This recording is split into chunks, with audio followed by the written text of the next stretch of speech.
30 September સુધીમાં જો blue આધારને અપડેટ કરાવી દેશો તો ₹1 ચાર્જ નથી ભરવાનો.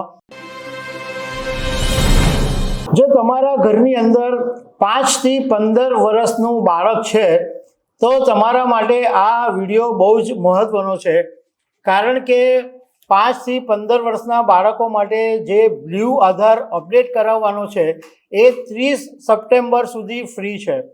30 સપ્ટેમ્બર સુધીમાં જો બ્લુ આધારને અપડેટ કરાવી દેશો તો ₹1 ચાર્જ નથી ભરવાનો, પરંતુ 30 સપ્ટેમ્બર પછી અપડેટ કરાવશો તો ચાર્જ ભરવો પડશે.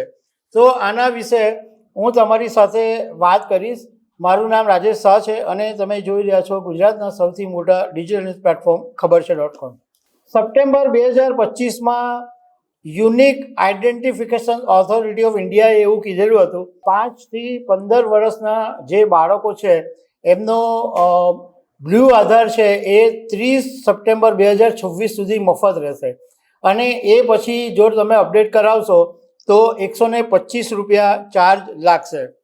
જો તમે તમારું બાળક 5 થી 15 વર્ષનું છે, આ પહેલાં તમને થોડી એક વાત સમજાવી લઉં કે ધારો કે 5 વર્ષથી ઓછી ઉંમરનું બાળક છે તો એટલે જનતાની સાથે 5 વર્ષની અંદર તમે આધાર કાર્ડ બાળકનો કરાવી શકો છો. પણ 5 વર્ષથી ઓછી ઉંમરનું બાળક હોય તો બાયોમેટ્રિક્સ નથી કરાવવામાં આવતું, એટલે ફિંગરપ્રિન્ટ્સ નથી લેવામાં આવતી, જે આંખનું સ્કેન કરવામાં આવે છે એ બધું કંઈ નથી થતું અને બાળકનું આધાર કાર્ડ નીકળી જાય છે.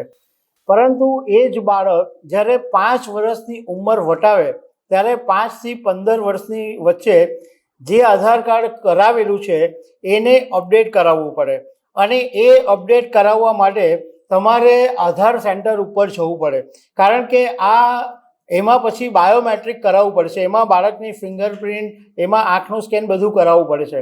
એટલે આ તમે પછી ઓનલાઈન નથી કરાવી શકતા. હવે બાળકોના જે આધાર કાર્ડ છે એને બ્લુ આધાર કાર્ડ તરીકે ઓળખવામાં આવે છે, અને તમારું જે તમે જ્યાં રહેતા હોય એમાં નજીકમાં જે મહાનગરપાલિકા હોય અથવા પાલિકા હોય એમના આધાર સેન્ટર આવેલા હોય છે, તો એ આધાર સેન્ટર પર તમે જઈ અને તમે અપડેટ કરાવી શકો છો.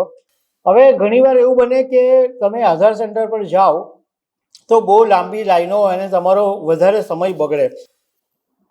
તો એમાં એક ફેસિલિટી એવી છે કે તમે એના માટે પહેલેથી ફોન ઉપર એપોઇન્ટમેન્ટ પણ બુક કરાવી શકો છો. અને આ બાળકોનું જે બ્લુ આધાર છે એ શાળામાં પ્રવેશનું કામ હોય, કોઈ બચત સ્કીમમાં જરૂરી પડે, કોઈ બચત ખાતામાં જરૂરી પડે, તો એ બધી ઘણી બધી જગ્યાએ આધાર કાર્ડ તમને કામ લાગતો હોય છે. હવે તમને એમ થશે કે એપોઇન્ટમેન્ટ બુક કેવી રીતના કરાવવાની, તો એ બહુ ઇઝી છે. હું તમને થોડી એકદમ સરળ ભાષામાં સમજાવવાની કોશિશ કરીશ કે uidai.gov.in અથવા appointments.uidai.gov.in એની પર જઈને તમે બુક એન્ડ એપોઇન્ટમેન્ટનું એક ઓપ્શન આવશે, એની પર તમારે ક્લિક કરવાનું, અને એ પછી તમને શહેર અથવા જિલ્લો અને આધાર સેવા કેન્દ્ર બતાવશે. એ તમારે આધાર કેન્દ્ર પસંદ કરવાનું છે અને પ્રોસીડ ટુ બુક એપોઇન્ટમેન્ટ એની પર પછી તમારે ક્લિક કરવાનું છે. આધાર સેવા કેન્દ્ર જ્યાં લખ્યું હશે ત્યાં આસ્ક એવું લખેલું હશે, તો એ આસ્ક તમે લખશો તો તમારા મગજની અંદર જે ક્વેશ્ચન હોય, તમારા મગજની અંદર જે ક્વેરી હોય એ ત્યાં તમે પૂછી શકો છો કે ભાઈ મને આ નથી સમજ પડતી કે મારે આમ છે, મારે આમ કરવાનું છે. એ આસ્કનું જે ઓપ્શન છે એમાં જઈને તમે પૂછી શકો છો. એ પછી તમારો મોબાઈલ નંબર અને કેપ્ચા આવશે. કેપ્ચા એટલે પેલું તમને ABCD ટાઈપનું જે આવે છે ને એ તમારે બતાવશે, તો એ જોઈને ભરી દેવાનું. એ પછી તમારી પર એક OTP આવશે, એ OTP નંબર અંદર લખી દેવાનો અને એ પછી લોગિન કરવાનું, અને એ પછી અપડેટ આધાર પૂછશે એને તમારે પસંદ કરવાનું, અને એની અંદર બાળકની જરૂરી જે વિગત હોય એ તમારે ભરી દેવાની, અને તમારી અનુકૂળતા મુજબનો તારીખ અને ટાઈમ સ્લોટ છે એ તમારે પસંદ કરી દેવાનો. અને ડિટેલ્સ એક વખત ચેક કરી લેવાની કે જે તમે ભર્યું છે એ બધું બરાબર છે કે નહીં.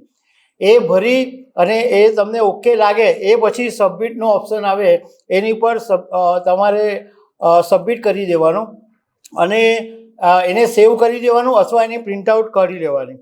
અને એ પછી તમે આધાર તમારો જે એપોઇન્ટમેન્ટનો ટાઈમ નક્કી થયો હોય એ મુજબ તમારે બાળકને સાથે લઈને જવું પડશે. એટલે બાળકને સાથે લઈને જજો. આ ઉપરાંત કેટલાક જરૂરી ડોક્યુમેન્ટ્સ તમારે સાથે રાખવા પડશે, માતા પિતા બંનેના. વોટર આઈડી, લાઇસન્સ, લાઇટ બિલની કોપી, બર્થ સર્ટિફિકેટ, આ બધા ડોક્યુમેન્ટ્સ છે એ તમે સાથે લઈને જશો. એટલે 30 સપ્ટેમ્બર 2024 પહેલાં જશો તો એકદમ ફ્રી, કોઈ ચાર્જ નહીં. પણ 30 સપ્ટેમ્બર 2024 પછી જશો તો 125 રૂપિયા ભરવા તૈયાર રહેજો. તો દર્શક મિત્રો, આવા અનેક અપડેટ સાથે મળતા રહેશું. આભાર.